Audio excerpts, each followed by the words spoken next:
Assalamualaikum warahmatullahi wabarakatuh. Hai anak-anak, bagaimana kabar kalian? Pastikan selalu sehat dan siap untuk menerima pelajaran. Sebelum belajar, jangan lupa membaca doa menurut agama dan kepercayaan masing-masing.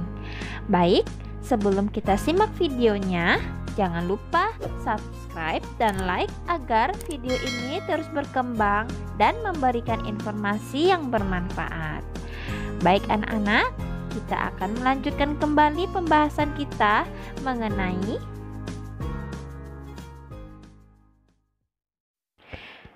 tema 4, globalisasi, subtema 3, globalisasi dan cinta tanah air, pembelajaran 4.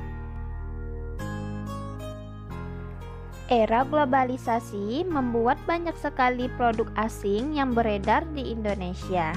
Sebagai warga negara Indonesia, kita harus mencintai produk dalam negeri. Mengapa kita harus mencintai produk Indonesia? Apa dampaknya bagi perekonomian Indonesia? Anak-anak ibu, mari kita baca teks berikut.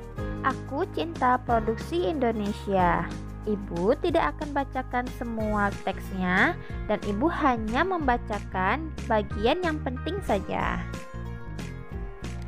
Aku cinta produksi Indonesia. Tentu ada sebagian dari kalian yang memakai banyak barang-barang produksi luar negeri dengan berbagai merek terkenal. Globalisasi membawa kemudahan dalam pertukaran produk. Kemajuan teknologi memotong berbagai biaya yang dibutuhkan dalam pengiriman produk ke negara lain. Di era globalisasi, tuntutan perdagangan bebas antar negara mengecilkan kemungkinan untuk memperlakukan pajak yang tinggi. Akibatnya, produk dalam negeri harus rela bersaing dengan berbagai merek produk luar negeri.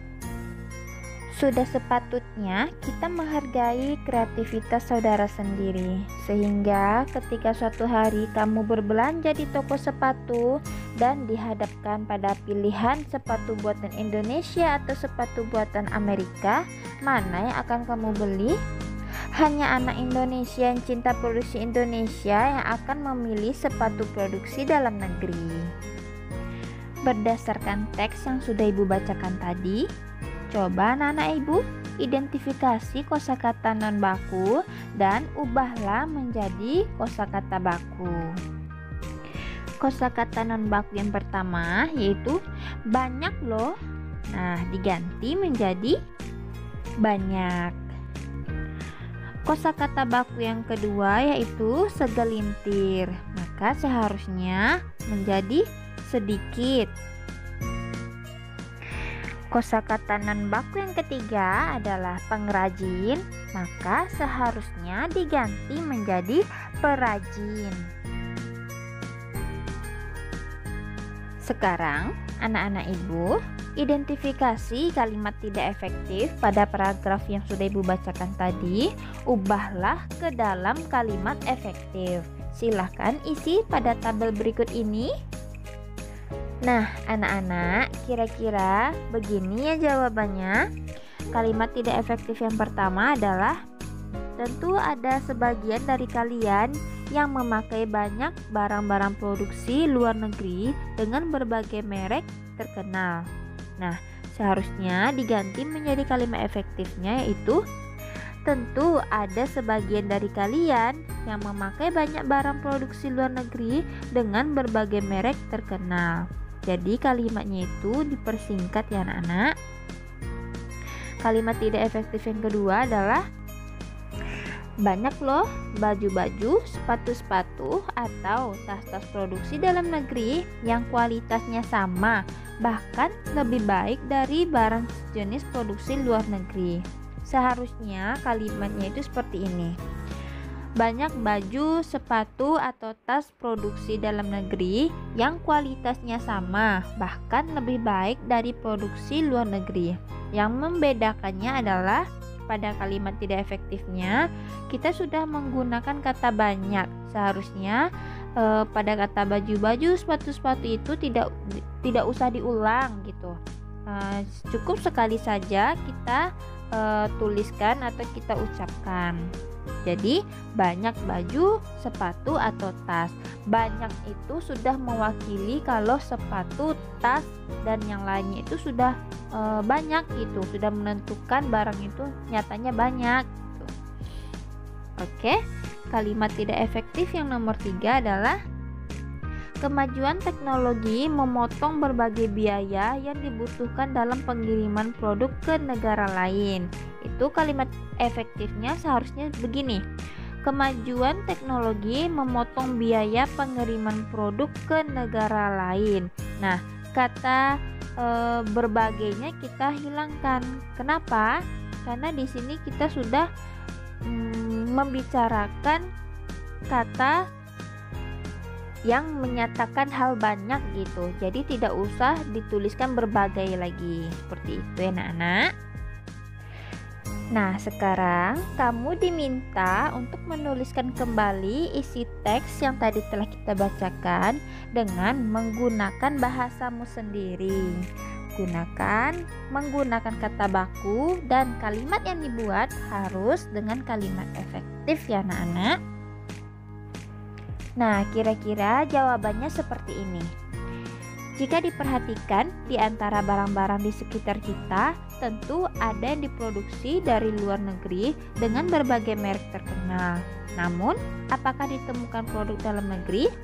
Banyak produk-produk Indonesia yang kualitasnya tidak kalah dengan produk luar negeri. Kemajuan teknologi di era globalisasi mampu mengurangi biaya pengiriman barang antar negara. Dahulu, produk impor dikenai pajak yang tinggi oleh pemerintah untuk membatasi barang dari luar negeri masuk dan melindungi produk dalam negeri. Hal ini membuat produk impor mahal bagi masyarakat, kecuali bagi mereka yang mampu membelinya. Saat ini, perdagangan bebas telah membuat pajak tidak lagi tinggi, sehingga produk dalam negeri harus bersaing dengan produk luar negeri. Jika produk luar negeri lebih diminati masyarakat, dapat merugikan para produsen dari manapun, bahkan orang-orang terdekat kita sekalipun. Masyarakat kita sendirilah yang harus menghargai kreativitas produk sendiri demi memelihara kelangsungan produk dalam negeri. Maka dari itu, ketika suatu saat ketika kita berbelanja sesuatu, kita hendaknya memilih produk di dalam negeri.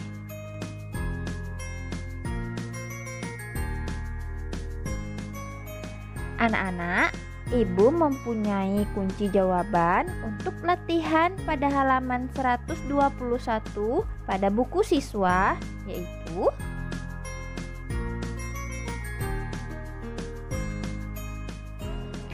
pertanyaan nomor 1, mengapa kita harus cinta produk Indonesia? Jawabannya, karena kualitas produk Indonesia tidak kalah dengan produk luar negeri, untuk menghargai karya anak bangsa dan untuk memajukan ekonomi Indonesia. Pertanyaan nomor 2, apa contoh tindakan dari cinta produk Indonesia? Jawabannya, membeli dan menggunakan produk buatan Indonesia. Pertanyaan nomor 3, apa yang terjadi jika kita lebih banyak membeli barang dari luar negeri? Nah, jawabannya dapat mengancam ekonomi Indonesia, dapat membunuh kreativitas anak bangsa, dan justru meningkatkan ekonomi negara lain. Pertanyaan nomor 4, apa yang akan terjadi jika kita lebih banyak menggunakan produk Indonesia? Jawabannya, kondisi ekonomi Indonesia akan stabil, bahkan meningkat, membuat lapangan kerja semakin banyak, sehingga mengurangi kriminalitas dan kreativitas anak bangsa dapat berkembang lebih jauh. Pertanyaan nomor 5, apa dampak cinta produk Indonesia bagi para pengrajin dalam negeri? Jawabannya, memajukan usaha para pengrajin, meningkatkan ekonomi para pengrajin, dan membuat kreativitas para pengrajin semakin berkembang. Pertanyaan nomor 6, Apa dampak cinta produk Indonesia bagi kemajuan perekonomian bangsa Indonesia? Jawabannya, membuat ekonomi Indonesia stabil bahkan meningkat, menurunkan angka kriminalitas, menurunkan angka kemiskinan, dan mendukung pembangunan Indonesia. Pertanyaan nomor 7. Bagaimana dengan kamu? Apakah kamu sudah menggunakan produk Indonesia? Ceritakan pengalamanmu. Sudah. Sebagian besar dari barang-barang saya di rumah adalah produk Indonesia. Contohnya buku, tas, sepatu, bola, lemari, sandal, karpet, makanan, pakaian, dan masih banyak lagi. Namun tidak bisa dipungkiri, saya juga menggunakan produk luar negeri seperti motor, televisi, handphone, magicom, dan beberapa barang yang lain.